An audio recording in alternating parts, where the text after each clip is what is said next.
While it's good to be busy, it's not when you get to the point where things start slipping through the cracks. So I started focusing intently on finding ways to improve my productivity within my law firm. I experimented with all kinds of productivity hacks to improve law firm productivity, and most were more trouble than they were worth. However, 5 really moved the needle in a positive direction. Here they are in case you're looking for a productivity boost too. First, create time blocks for email. Instead of checking and responding to every new email notification, which is how I used to deal with email, I started creating 2 30 or 45-minute blocks of time every day to process email. Automating repetitive tasks such as sorting emails can also free up more time for deep work. Ideally, these are the only times I'm going in my inbox. By creating time blocks, I have time set aside to work on nothing but email. This allows me to do more and better deep work during the rest of the day. And I don't think my clients notice any difference. After all, they want a timely response back from me, almost never an instantaneous one. Plus, I think they prefer me spending more time concentrating on creating good work product for them versus immediately responding to emails. Second, schedule no meetings on Mondays. Everyone has heard that it's best to get your most important and challenging work done first thing in the morning when your mind is fresh. In the legal industry, uninterrupted time is crucial for handling complex legal tasks effectively. I started taking that one step further by reserving all day on Mondays for deep work, like writing and strategy, which means having no meetings on Monday. Many times it feels like I get more work done on Mondays than the rest of the week combined. This helps build momentum that carries me through the rest of the week. Third, batch your calls on Fridays. While I try to start off the week with a deep work bang, my creative energy to dive into a project is often sapped by the time Friday rolls around. So that's the day I try to batch as many back-to-back calls as possible. By focusing on the same tasks, such as making calls, you can maintain a higher level of concentration and efficiency. Variety may be the spice of life, but it's a productivity killer. So when I'm writing, I want to write. And if I'm connecting with people on calls, I want to connect. Switching back and forth, while sometimes inevitable, can be a big distraction. Fourth, check in with your future self.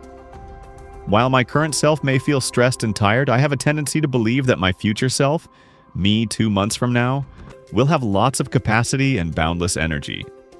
As a result, I sometimes have a tendency to say yes to commitments in the future that I would say no to if they were happening tomorrow. To correct for this, I committed to not saying yes to any new commitment until after a 24-hour period has passed. This gives me a chance to check in with my future self and make an honest assessment if I want to say yes to a future request on my time. The answer has been no way more often, which has been a relief to my current and future self. Fifth, implement a shutdown routine to manage non-billable tasks. A productive day is enabled by a good morning routine, which is enabled by a good night of sleep, which is enabled by detaching from the stress of the workday. And detaching from the stress of the workday is enabled by a good shutdown routine at the end of the day.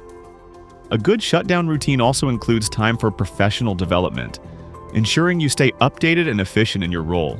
Since the boundary between work and life is blurrier than ever, a shutdown routine is more important than ever.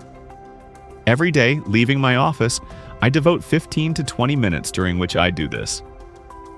Tie up loose ends. Do one last review of email. Note priorities for tomorrow. Set an intention for the evening. And finally, close the laptop and step away from my desk. This routine helps me walk away from work feeling squared away. I'm less stressed, more present for others, and sleep better. As a result, I'm more productive the next day. No, my routine isn't perfect, and yours probably won't be either. Yes, it's sometimes necessary to jump back on the computer at night to respond to messages. But don't let the pursuit of perfection get in the way of progress. Establish boundaries to the best of your ability. In today's law firms, finding time to focus on complex legal work can be tough. That's where deep work comes in. Deep work is about dedicating time to concentrate on hard tasks without distractions, which is necessary for good legal work. To make deep work a habit, Start by identifying the tasks that require your full attention. These might be drafting complex legal documents, developing case strategies, or doing thorough legal research. Once you've identified those tasks, schedule specific time slots in your calendar for deep work sessions. During these sessions, turn off notifications, close your office door, and tell your colleagues about your deep work hours. Also, schedule these sessions when you're most focused and alert, like in the morning. Get your whole team to do this. Taking breaks between deep work sessions can help you recharge and stay productive throughout the day. By doing deep work, law firms can deliver better legal services, meet client expectations, and be more productive. Next, let's talk about time tracking. Time tracking is the foundation of productivity in many law firms. It's not just for billable hours, but also to see how time is spent across tasks and projects. This data is key to performance evaluation, decision-making, and process optimization. To track and record time effectively, consider using a centralized time tracking system. This should be user-friendly and accessible to all attorneys and staff. Training your team on time tracking procedures is key to consistency and accuracy. Reviewing and analyzing time tracking data regularly can reveal trends and areas for improvement. For example, you may find that non-billable tasks are taking longer than expected, and you can adjust your workflow accordingly. This data can also inform billing practices, so you can provide transparent and accurate invoices to clients. By using time tracking tools, law firms can improve productivity and client satisfaction through accurate billing and resource allocation. Time tracking is a small investment that can pay big dividends in the long run and drive your law practice forward.